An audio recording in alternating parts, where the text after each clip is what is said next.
Good evening, London. Allow me first to apologize for That's the emergency channel. I do, like many of you, appreciate the comforts of the everyday routine, the security of the familiar, the tranquility of repetition. Bloody hell. I enjoy them as much as any bloke.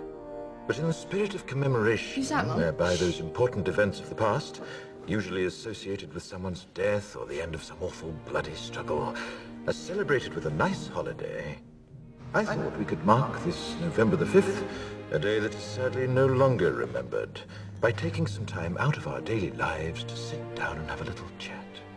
There are, of course, those who do not want us to speak. Just let me think. I suspect even now, orders are being shouted into telephones, and men with guns will soon be on their way. It's Chancellor Sutler. Damn it. Why? Because while the truncheon may be used in lieu of conversation, words will always retain their power. Words offer the means to meaning, and for those who will listen, the enunciation of truth. And the truth is, there is something terribly wrong with this country, isn't there? You designed it, sir. You wanted it foolproof. You told me every television in London. Cruelty and injustice, intolerance and oppression. And where once you had the freedom to object, to think and speak as you saw fit, you now have censors and systems of surveillance coercing your conformity and soliciting your submission. We need cameras. How did this happen? Who's to blame? Well, certainly there are those who are more responsible than others, and they will be held accountable. But again, truth be told, if you're looking for the guilty, you need only look into a mirror. I know why you did it. I know you were afraid. Who wouldn't be? War, terror, disease. There were a myriad of problems which conspired to corrupt your reason and rob you of your common sense.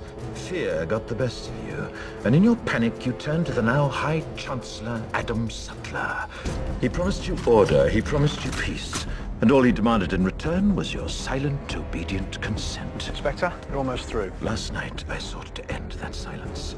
Last night I destroyed the Old Bailey to remind this country of what it has forgotten. More than 400 years ago, a great citizen wished to embed the 5th of November forever in our memory.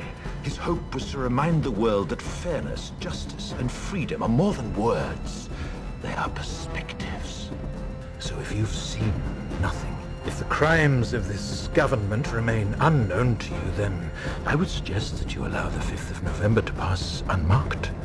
But if you see what I see, if you feel as I feel, and if you would seek as I seek, then I ask you to stand beside me 1 year from tonight, outside the gates of Parliament, and together we shall give them a 5th of November that shall never, ever be forgotten.